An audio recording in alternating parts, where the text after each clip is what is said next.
마태복음 18장 1절로 마지막까지 이 내용을 통해서 보면 하나님 나라의 공동체 구성 원리가 소개되고 있습니다. 크게 세 가지의 구성 원리가 진행이 됐는데, 첫 번째 1절부터 5절까지 내용을 통해서 하나님 나라에서는 겸손해야 된다 하는 내용을 우리가 지난 시간 살펴봤습니다.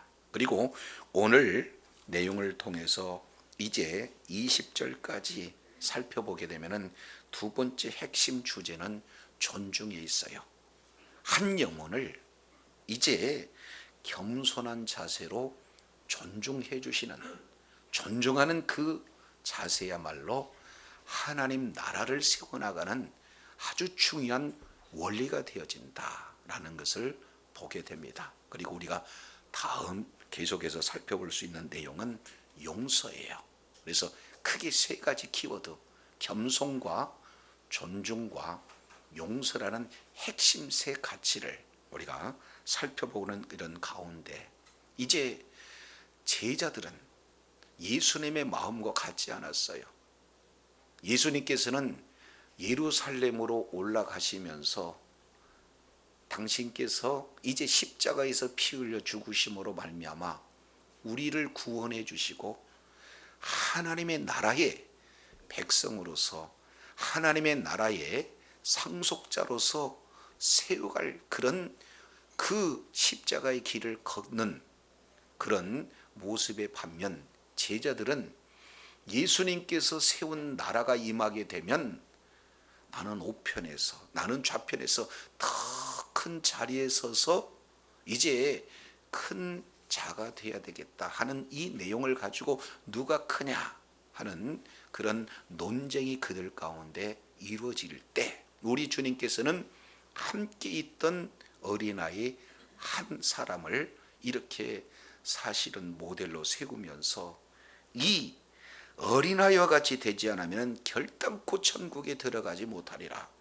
사실은 청천벽력과 같은 내용을 소개하고 있습니다. 이제 그들은 마땅히 우리는 천국에 들어갈다는 것을 전제하고 천국에 들어가서 하나님의 큰 권세를 누가 더 크냐 관심을 갖고 있는 그들을 향해서 어린아이와 같지 않으면 천국에 들어가지 못한다, 이런 메시지를 전하니까 사실은 이 제자들에게는 큰 충격 아니겠습니까?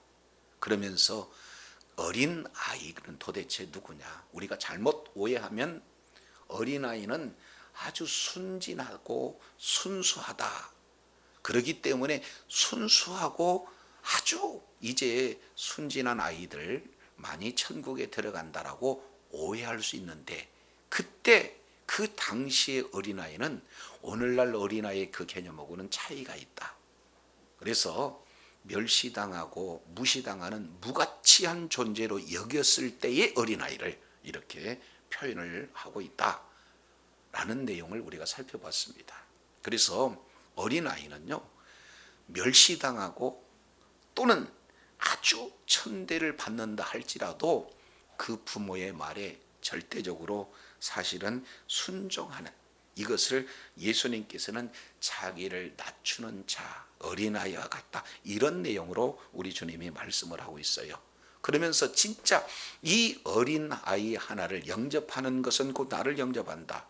그러니까 누구와 동일시를 시키고 있어요? 이 어린아이를 예수님과 동일시하고 있어요. 그래서 이 본문의 내용을 통해서 진정으로 어린아이의 모델은 누구냐?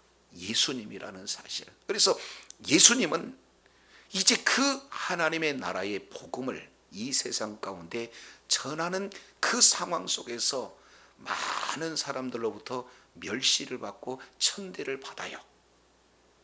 이제 죽음의 그 길을 걷습니다. 그러면 그 모든 내용은 아버지께서 보여주신 대로 보고, 그리고 아버지께서 들려주신 대로 말하고, 아버지께서 하라는 대로 행하는, 그래서 결국에는 하나님의 말씀을 그대로 자기 자신을 낮춰서 순종했던 바로 예수님이야말로 이제 천국에서 가장 큰 자다라는 내용을 우리가 지난 시간 살펴보면서 오늘 아주 귀한 내용을 말씀을 하고 있습니다.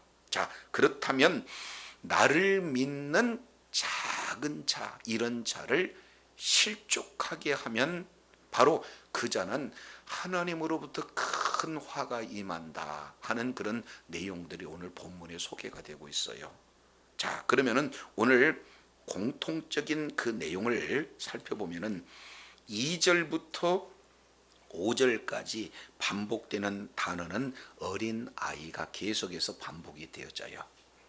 그리고 6절부터 보실까요? 6절 내용을 보면은 실족하게 하면, 그리고 7절 내용을 보니까 실족하게 하는 일들이 있음을 인하여, 중반절에 실족하게 하는 일, 실족하게 하는 그 사람. 그러면 결국 뭐가 강조가 되고 있어요?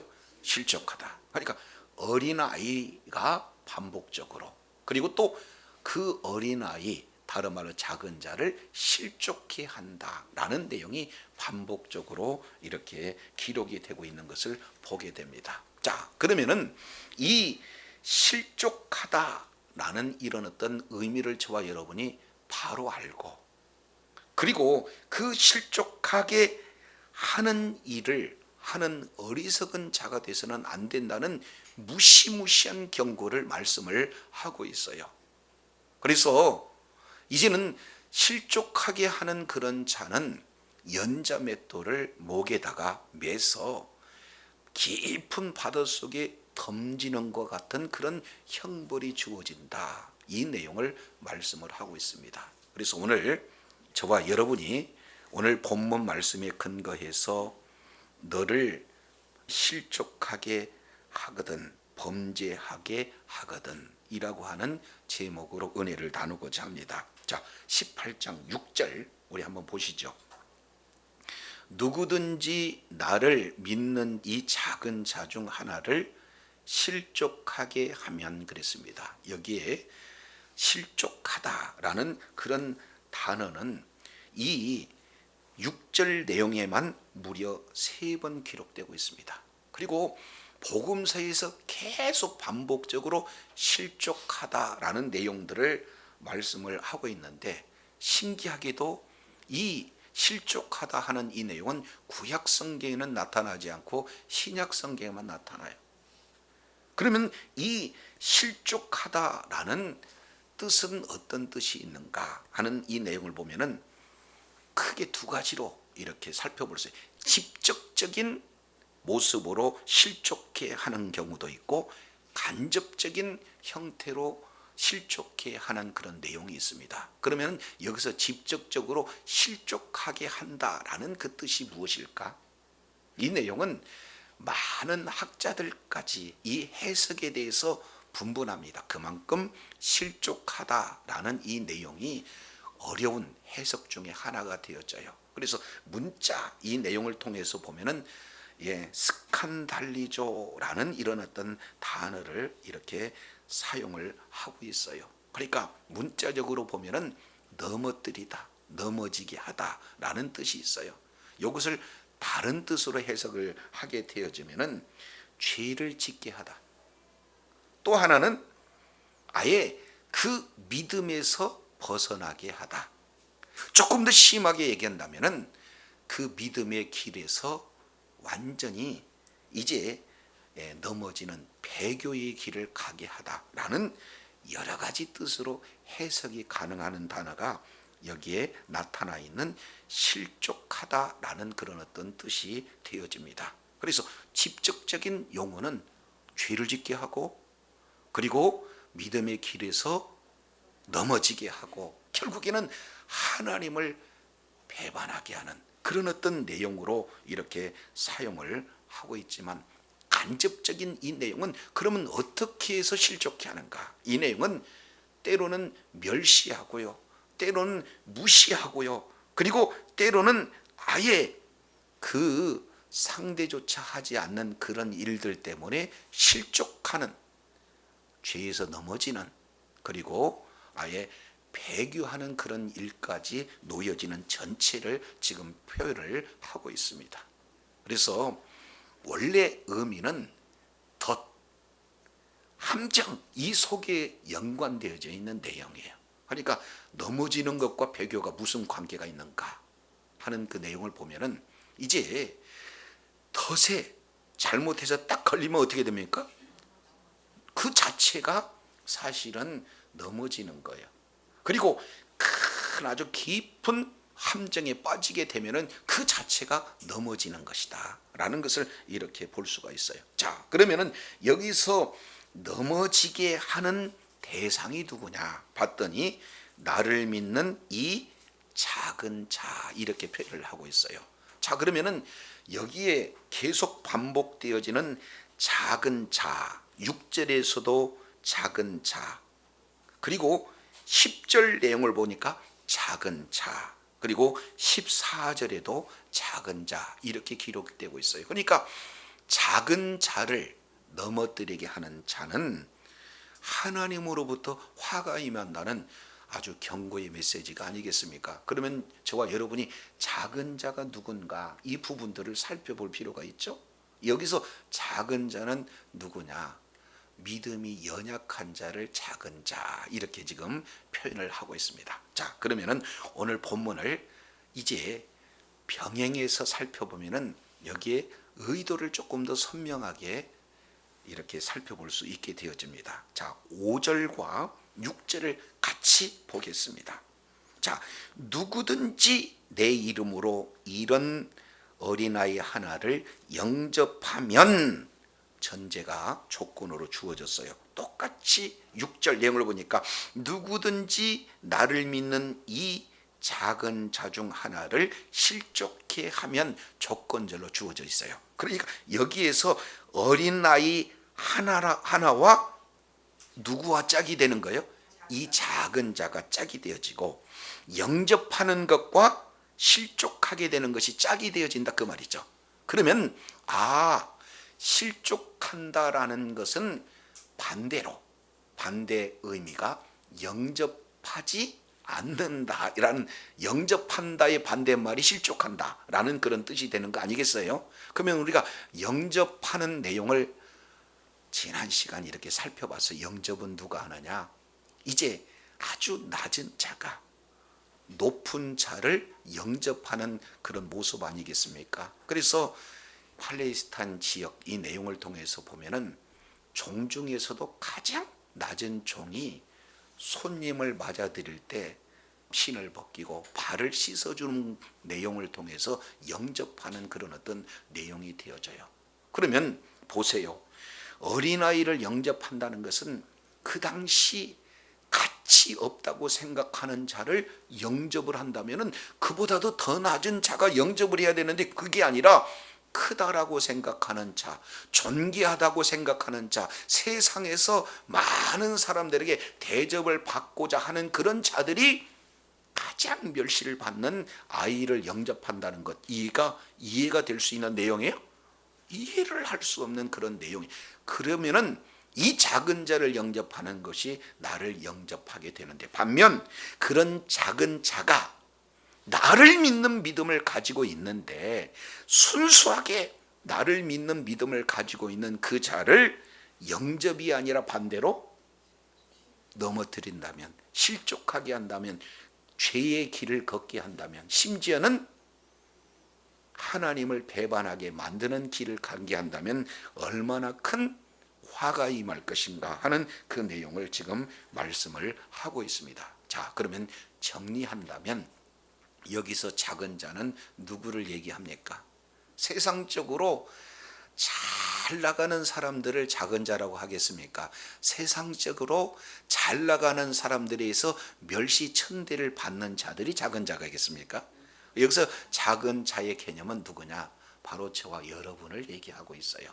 그러니까 예수 그리스도를 믿는 믿음을 가졌지만 사회적으로 많은 사람들에게 존경받을 만한 물질이 있는 자도 아니고, 그만큼 명성이 있는 그런 자도 아니고, 그리고 정말로 많은 학식을 가지고 있는 그런 자가 아닌 예수 그리스도를 믿는 믿음을 가진 평범한 성도들을 오늘 성경에서는 누구라고 얘기하느냐면 작은 자 이렇게 표현을 하고 있습니다. 그래서 이 작은 자가 이제는 누구의 도움이 없으면 아무것도 살 수가 없느냐?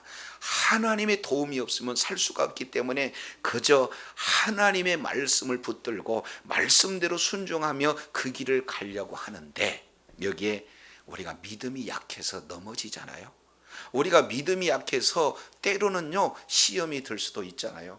자, 그래서 예수님을 따라가는 그 길에서 넘어지게 하고 말씀에 순종하는 길에서 넘어지게 하고 어떻게든지 주의 뜻대로 행하는 그 길에서 넘어뜨리게 하는 그런 모든 자는 우리 하나님이 경고하는 거예요. 그러면 어떤 자가 이렇게 시험을 줄 수가 있고 넘어뜨리게 할 수 있는 겁니까? 낮은 자입니까? 높은 자입니까? 작은 자입니까? 큰 자입니까? 큰 자예요. 그러니까 교회는 나와요. 예수님은 믿는다고 해요. 그런데 이제 물질로 풍성하고, 그리고 세상적인 권세로 충만하고, 그리고 세상에서 요구하는 모든 학문과 지식으로 겸비한 그런 자들이 이제 예수 믿는다고 하는 그런 사람들을 멸시하고 조롱하고 천대하는 그것 때문에 나는 예수님을 못 믿겠다, 말씀대로 나는 못 살겠다 하고 넘어지게 하는 직접적인 영향을 그런 가진 자들에게 지금 경고 메시지를 하고 있습니다. 자, 그런 자들을 어떻게 경고하느냐? 그렇게 넘어지게 한다면, 실족하게 한다면 연자 맷돌을 그 목에 달리오고 깊은 바다에 빠뜨리는 것이 낫다, 이렇게 표현하고 있습니다. 엄청난 내용이죠. 그러면 여기서 맷돌도 아니고 무슨 맷돌이라고 그랬어요? 연자 맷돌. 자, 이제 얼마 되지 않는 과거에 각 집에는 맷돌이 있어요. 그러니까 음식, 곡식을 갈아서는 여인들이 할 수 있는 내용이니까 맷돌이 그렇게 큰 규모가 아니겠죠. 근데 여기서 연자 맷돌은 뭘 얘기냐면은 사람이 돌리는 맷돌이 아니라 동물들이 의해서 이렇게 돌려지는 맷돌을 연자 맷돌, 그래서 다른 말로 나귀 맷돌이다, 이렇게 표현해요. 왜? 나귀가 돌리니까. 나귀나 소가 돌릴 만큼 큰, 사실은 크기, 무게를 가지고 있는 맷돌을 연자 맷돌 그렇습니다. 자, 그러면은 연자 맷돌을 목에다 달고 목에다 멜고 바다에 빠뜨린다 그러면은 바다에서 나올 수 있겠어요? 나올 수가 없습니다. 그렇잖아요. 이제 빠지고 난 다음에는 더 이상 나올 수 있는 소망이 없는 그런 어떤 내용이 되어져요. 자, 그렇다면 여기서 바다에 대한 의미가 어떤 의미가니까, 고대 이제 유대인들의 의식 속에서는 바다 그러면은 공포 그 자체예요.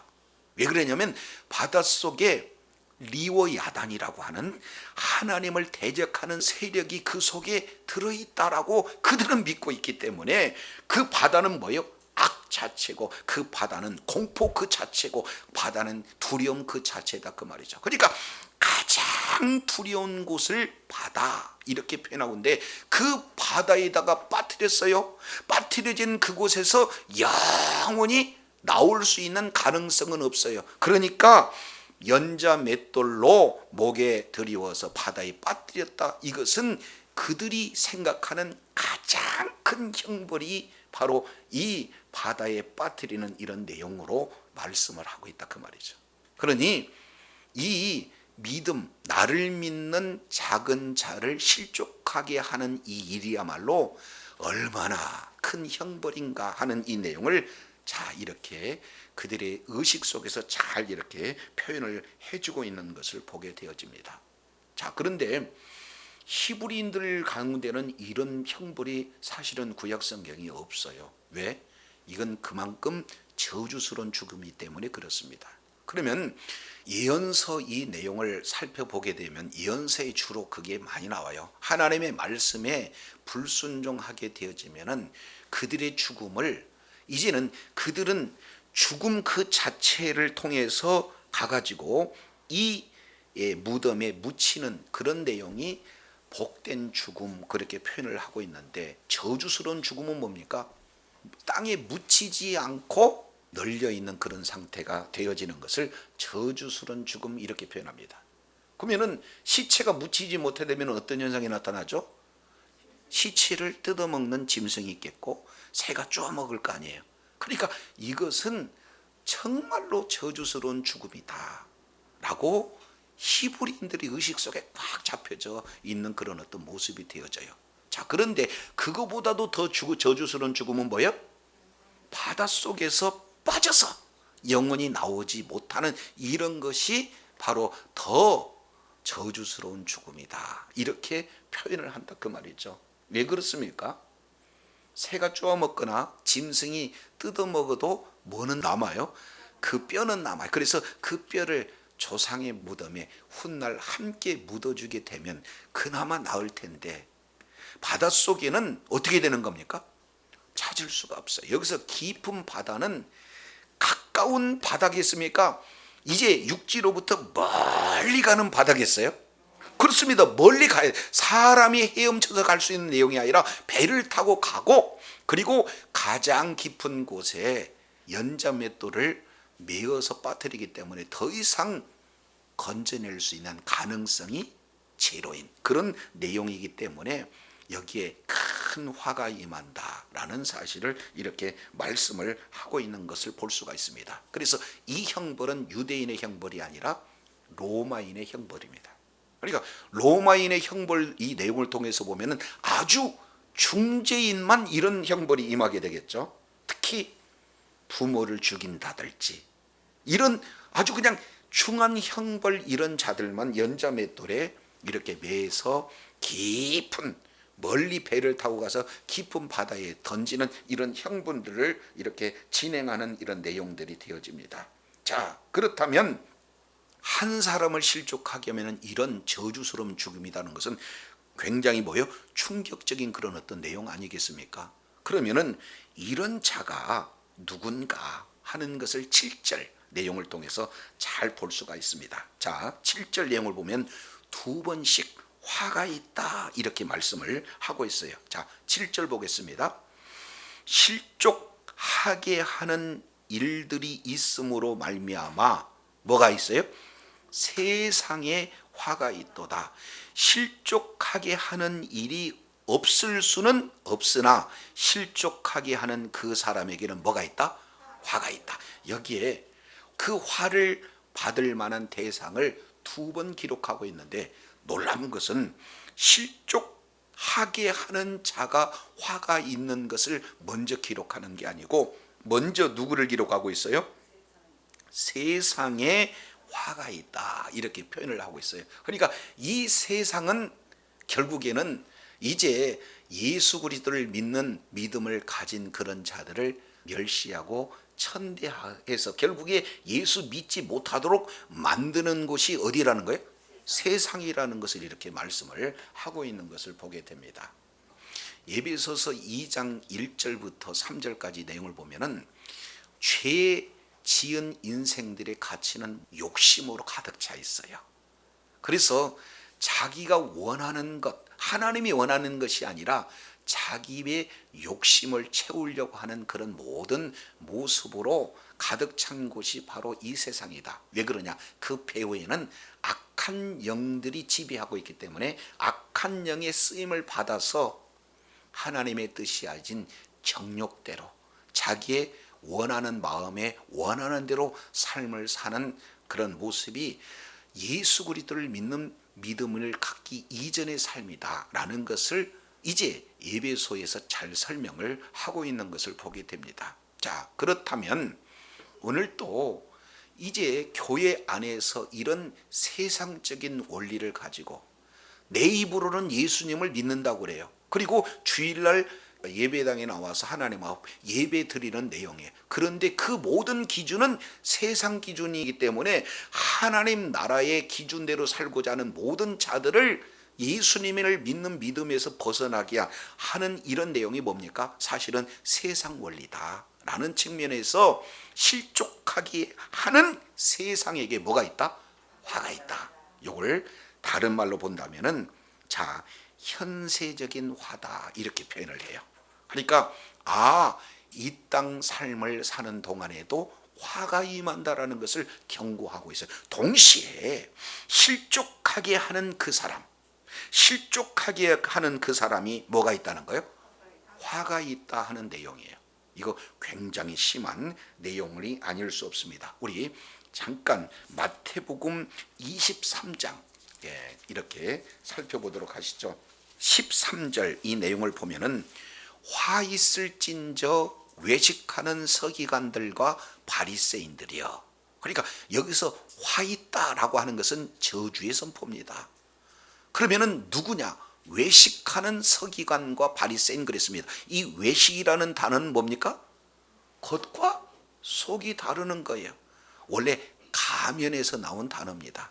그러니까 실제 모습과 연극 무대에서 가면 쓴 모습은 전혀 다르잖아요. 그러니까 서기관과 바리새인들은 겉과 속이 다르다는 거예요. 그래서 너희는 천국문을 사람들 앞에서 뭐하고? 닫고 너희도 들어가지 않고 들어가려 하는 자들도 뭐하지 못하게 한다? 그러니까 결국 뭐 한다는 거예요? 상대방을 실족하게 만든다는 거예요. 그래서 이렇게 실족하게 하는 그런 자들은 결국에는 바로 연자맷돌을 목에 매어서 깊은 바닥에 빠뜨리는 형벌이 그들에게 임하게 된다. 이것을 화이또다 지금 이렇게 표현을 하고 있습니다. 이것은 아주 그냥 심한 경고가 된다 이렇게 지금 말씀을 하고 있는 것을 볼 수가 있어요. 자, 그런데 때로는 이 말씀을 보면 무시무시한 이런 경고인데 이것을 반대로 한번 생각해 보시죠. 반대로 생각한다면은 세상에 우리가 권력은 가지고 있지는 못해요. 세상 사람처럼 아주 많은 학식을 가지고 있지는 못해요. 그리고 세상 사람들이 추구하고 있는 그 풍성한 물질은 가지고 있지는 못해. 그러나 단 세상에서 그런 자들에 의해서 멸시천대를 받는다 할지라도 끝까지 예수 그리스도를 믿는 믿음을 갖고자 하는 그 순수한 신앙은 가지고 있는 바로 그런 자들이 나를 믿는 작은 자들, 바로 저와 여러분 아니겠어요?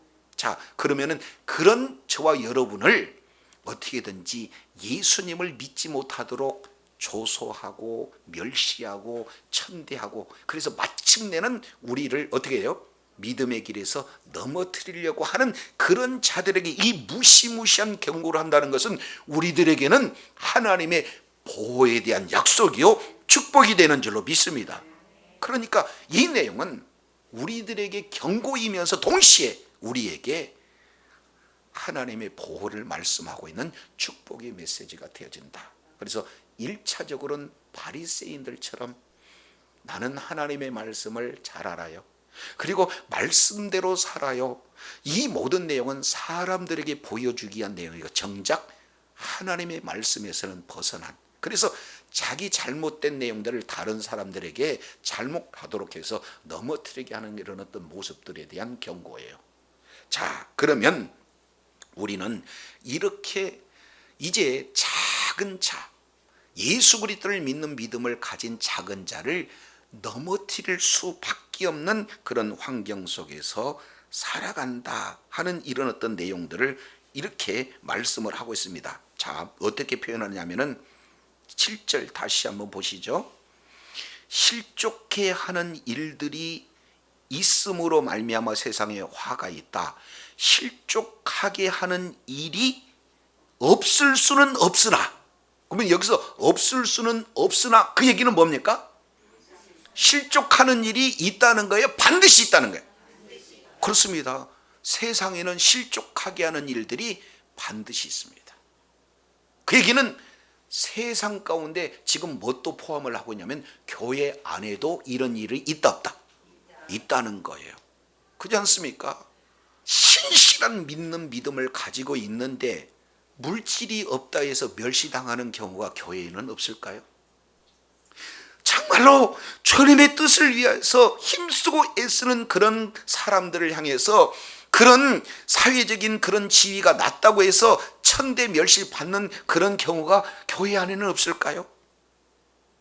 그렇지 않습니까? 그러니까 주님이 오시는 그때까지 이 세상에는 실족하게 하는 일들은 반드시 있다. 우리 주님이 지금 강조하고 있어요. 이것은 직장에서도, 그리고 모든 이 공동체 안에서도, 그리고 사업 전반 전 영역에서도 보면은 이런 실족하게 하는 일들은 너무나 많이 널려 있다라는 사실을 이렇게 살펴볼 수가 있습니다.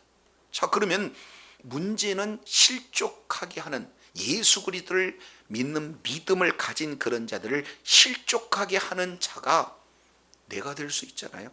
그러면 어떻게 하면 실족하게 하는 이 일에서 벗어나게 할 수 있을까? 이 내용이 자 8절 9절에서 제시되고 있습니다. 자 8절 내용을 보니까, 자 앞에다가 이렇게 쓰면 좋겠어요. 여기 원문에는 빠졌는데, 그러므로 6절 7절 실족해 하면 화가 있으므로, 그러면 우리는 어떻게 할 것인가? 8절입니다. 만일 내 손이나 내 발이 너를 뭐하게 하거든? 범죄하게 하거든. 그러면은 어떻게 돼요? 너를 찍어버려라. 그러면은 이 8절에 범죄하거든, 이 내용은 다른 말로 실족하게 하거든이에요. 다른 말로 넘어지게 하거든, 이런 내용이다 그 말이죠. 그러면 다른 사람이 나를 넘어뜨리는 경우도 있지만, 결국 오늘 내용을 보니까 내가 스스로 나를 넘어뜨리게 할 수도 있다. 그러면은 나를 스스로 넘어뜨리게 하게 되어지면 어떻게 해야 되느냐? 찍어내 버릴 만큼 결단해라. 지금 이렇게 표현을 하고 있습니다. 요걸 문자 그대로 받아들여서 나를 범죄하게 하는 손이 있으면 찍어버리라 그러면은 지구상에 전부 다 손이 없어요. 발도 없어요. 그러니까 누구나 다 범죄하지 않을 수 없다라는 이런 전제하에 저도 여러분도 범죄할 수밖에 없는 그런 연약한 모습 속에 있기 때문에, 여기서 손을 찍는다고 범죄하지 못합니까? 발을 찍어버린다고 범죄하지 못합니까? 결국에는요, 죄의 뿌리는 완전히 제거할 수가 없어요. 손은 잘라도 그 뿌리는 자를 수가 없다 그 말이죠. 그렇기 때문에 이걸 문자 그대로 받아들이면 안 된다. 그 속에 있는 하나님의 의도를 지금 받아들여야 된다.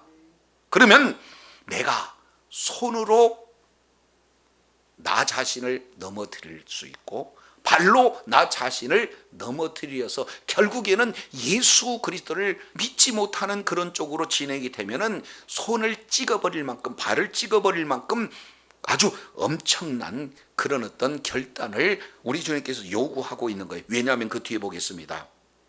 8절 하반절 내용을 보니까, 자 장애인이나 다리 저는 자로 영생에 들어가는 것이 두 손과 두 발을 가지고 영원한 불에 던지는 것보다 뭐하기 때문에? 낫기 때문에. 그러니까 차라리 장애인이 됐으면, 차라리 그 두 다리가 없는 것이 지옥불에서 고통받는 것보다는 더 낫기 때문에 이렇게 진행을 하라. 우리 주님께서 지금 말씀을 하고 있는 것을 보게 되어져요. 자 그렇다면 요 내용을 우리가 가만히 살펴보게 되면은 손을 찍으라고 하는 그 의도는 뭘까? 자, 손 그러면은 뭘 얘기냐면은 모든 행동의 대표가 손입니다. 그러니까 말씀에 벗어난 죄악의 행동은 뭘로 드러나요? 손을 통해서 드러난다라는 것을 지금 이렇게 말씀을 하고 있는 거예요. 자, 그러면은 어느 때 성경 가운데 손을 찍느냐? 대부분 다른 사람의 재산이나, 그리고 다른 사람의 소중한 것을 훔치는 그런 도적질하는 자들을 형벌로 뭐예요? 손을 사실은 잘라내는 형벌을 하게 되는 거예요. 그러면 어떨 때 이렇게 남의 것을 이렇게 도적질합니까? 훔칩니까? 그 출발점은 뭐예요? 내 욕심을 채우기 위해서 그러잖아요. 그러니까 우리 주님은 저와 여러분이 이제는 하나님이 우리의 기업이에요. 하나님의 전부를 우리들에게 주셨어요. 그래서 이제 우리의 모든 것의 출발점은 누구로부터 공급을 받는 겁니까? 하나님으로부터 공급을 받는 거예요. 그리고 이 일을 어디에 쓰라고 하는 겁니까? 하나님의 뜻을 이루는데, 하나님의 나라를 확장하는데 쓰라는 물질이다, 그 말이죠. 근데 그 하나님의 뜻에 벗어나서 네 욕심대로 살고자 하는 그 자체가 우리들에게 뭡니까? 하나님의 것을 도적질하는 죄악 가운데다.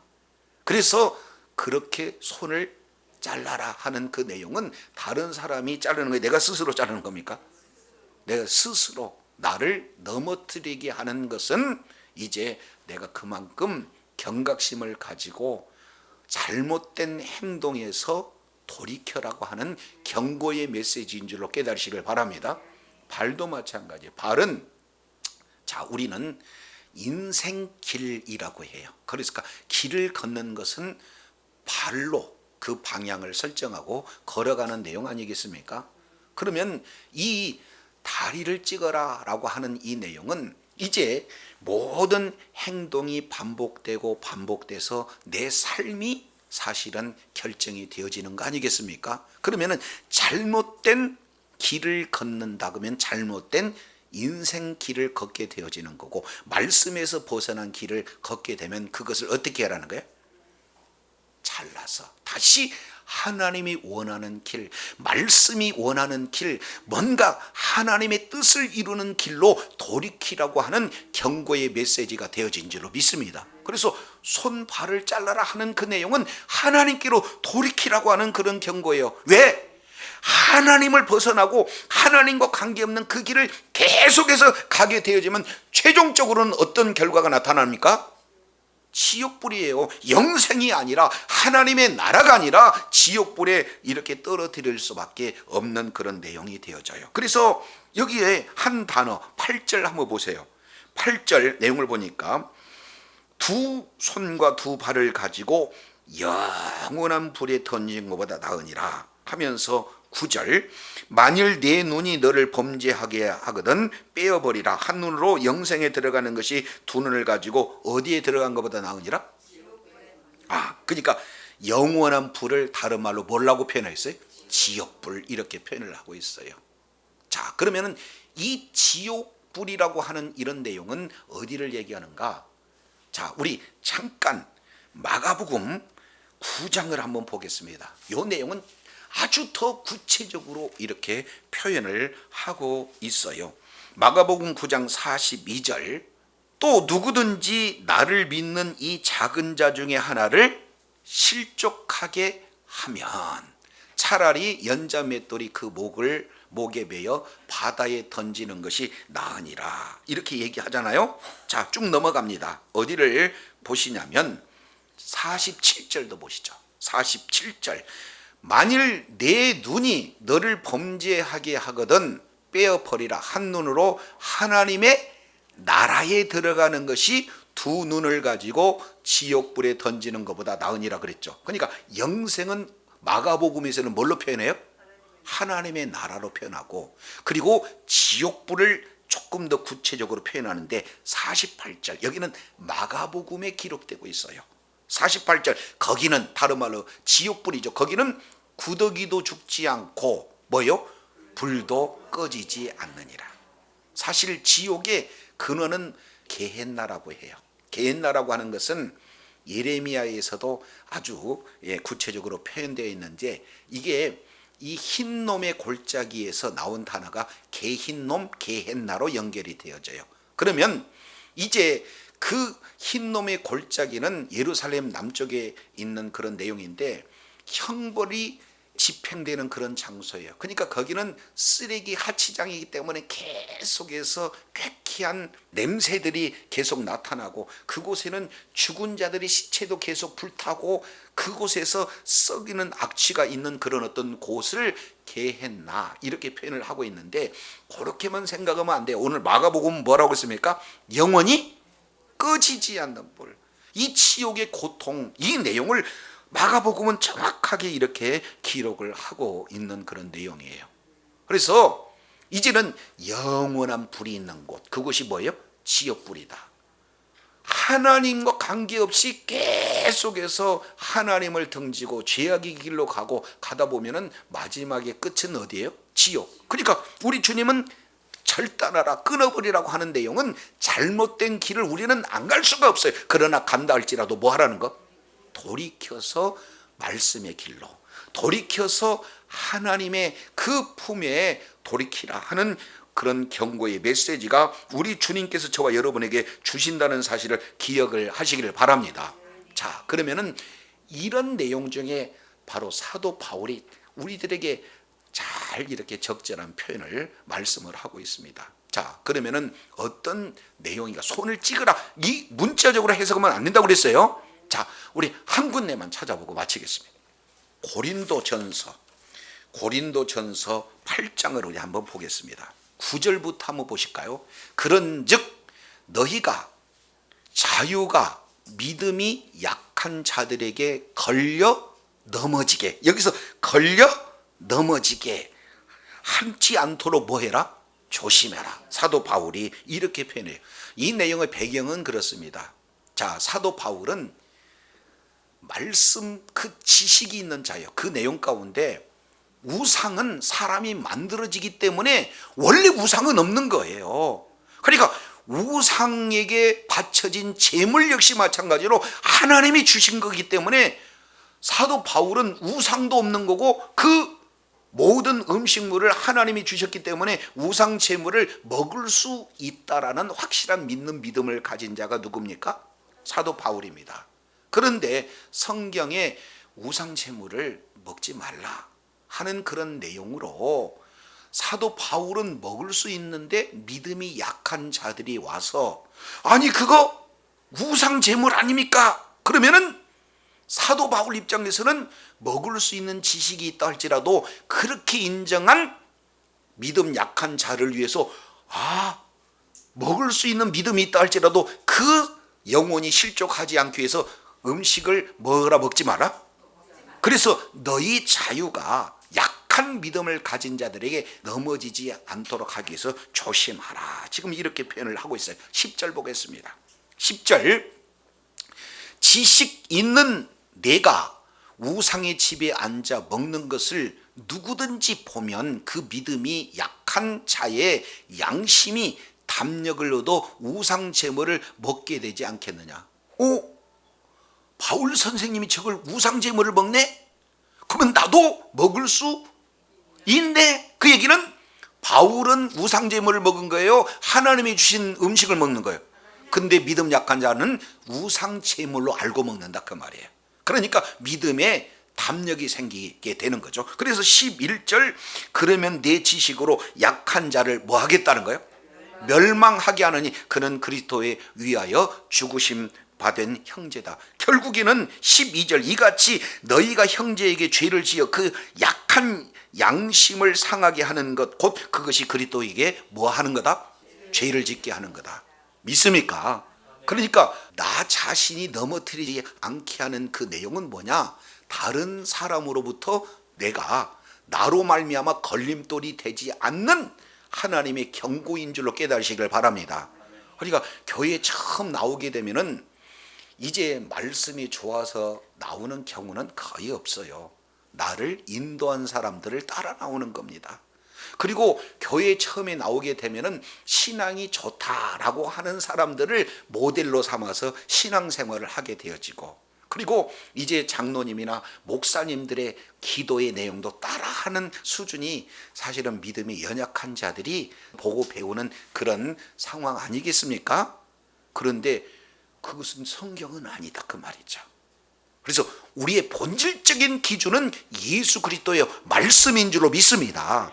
그러면 내가 하는 작은 행동이 결국에는 다른 사람들을 뭐 할 수도 있어요? 실족하게 할 수도 있어요. 그래서 오늘 우리 주님께서는 네 손으로 하는 거 뭐 해라? 실족하게 한다는 것이 있다면 손을 잘라버리라. 발로 하는 것 실족해 한다면 뭐 하는 거예요? 잘라버려. 그 얘기는 너도 들어가지 못하고 또 뭐예요? 남들도 들어가지 못한다. 그래서 아까 우리가 살펴봤던 마태복음 23장 10절 이하 이 내용을 통해서 보니까 너도 천국에 들어가지 못하고 다른 사람도 천국에 들어가지 못하는 것이 실질적으로 우리들의 잘못된 내용으로 상대방을 실족하게 하는 원인이 되어진다는 사실을 우리가 놓쳐서는 안 됩니다. 자, 그러면 마지막으로 눈을 빼내라는 거예요. 눈을. 자, 손은 계속 반복적으로 우리가 매번 넘어지는 그런 죄의 행동이 손으로 드러나는 거라면 발은 어떻게 돼요? 우리들의 삶이에요. 죄 짓는 삶이 한 해 두 해 계속해서 반복돼서 죄악의 길을 걷는 그런 어떤 내용입니다. 근데 이 내용의 첫 출발점이 어디냐? 보는 것에부터 시작돼요. 창세기 2장 내용을 보면은 하나님께서 최초의 첫사람 아담에게 선악과 법을 주지 않습니까? 너는 모든 것은 다 줬지만 선악을 알게 하는 이 열매는 먹지 마라. 먹는 날에는 반드시 죽는다. 이렇게 우리 주님이 말씀을 하고 있어요. 그런데 3장에 이렇게 표현합니다. 그것을 보고 또 보고, 이 내용을 요한 1서에서는 뭐라고 표현하냐면 육신의 정욕, 안목의 정욕, 이생의 자랑 그래. 그러니까 어디서부터 출발돼요? 보는 것으로부터. 그러니까 본다는 것은 아직 죄를 행동으로 드러내는 이전 단계가 되겠죠. 그러니까 본다는 것은 손으로 죄를 짓는구나. 그리고 발로 인생의 길을 갖는 그 출발점이 뭐예요? 눈이 되어지는 거예요. 그렇기 때문에 그 출발점 자체를 뭐 해버려라? 빼버려라. 그러니까 이것을 또 너무 문자적으로 해석하면은 이제 음란한 그런 모습을 봤으니까 눈을 파내라, 이런 관음증으로 이렇게 너무 축소해서 해석하는 그런 내용인데, 그게 아니라 자, 눈으로 봐서 손으로 범죄하고, 그리고 범죄의 길을 삶의 그런 어떤 기준으로 삼는 그 내용을 눈으로서 절단하고, 그 다음에 손으로 절단하고, 발로 절단하는 이런 모습을 이제 세 가지의 모습으로 우리 주님이 말씀을 하고 있어요. 그러니까 완전하게 자기 자신을, 다른 사람들을 실족하게 하는 그 모든 부분을 철저하게 배격하고 다시 잘못된 걸음에서 하나님이 원하는 길로 돌이켜서 나도 이 땅에서 천국 생활을 누릴 뿐만 아니라 다른 사람도 천국에 들어올 수 있는 영향력을 끼쳐야지. 반대로 나도 천국에 들어가지 못하고 다른 사람도 천국에 들어가지 못하도록 실족하게 하는 이 일은 가장 하나님이 이제는 이 생에서도, 그리고 주님이 다시 오실 그 상황 속에서도 화를, 저주를 받을 수 있는 그런 악한 길에 걷지 말라는 경고이자, 동시에 이런 연약한 우리를 보호해 주신 하나님의 놀라운 축복의 메시지가 함축되어서 기록되어 있다는 사실을 기억하시기 바랍니다. 그래서 주님 오시는 그날까지 어떻게 하든지 내가 이 땅에서 천국을 누리고, 이제 나를 통해서 많은 사람들에게 천국, 하나님이 통치하시는 하나님의 나라가 있음을 보여주는 그런 존귀한 자리에 있을지언정, 저 사람 때문에 나는 예수님을 믿고 싶지 않다는, 다른 사람을 실족해 하는 그런 어리석은 사람이 한 사람도 없기를 바랍니다. 그래서 이 세상의 모든 것을 세상적인 가치와 기준을 가지고 멸시천대한다 할지라도 끝까지 이제 천국에 믿음 놓지 않고 천국을 경험하며, 그리고 그 천국의 영향력을 많은 사람들이 끼쳐 하나님 앞에 존귀하심 받는 주의 사랑하는 자녀들이 다 되시기를 예수 이름으로 축원합니다. 기도하겠습니다.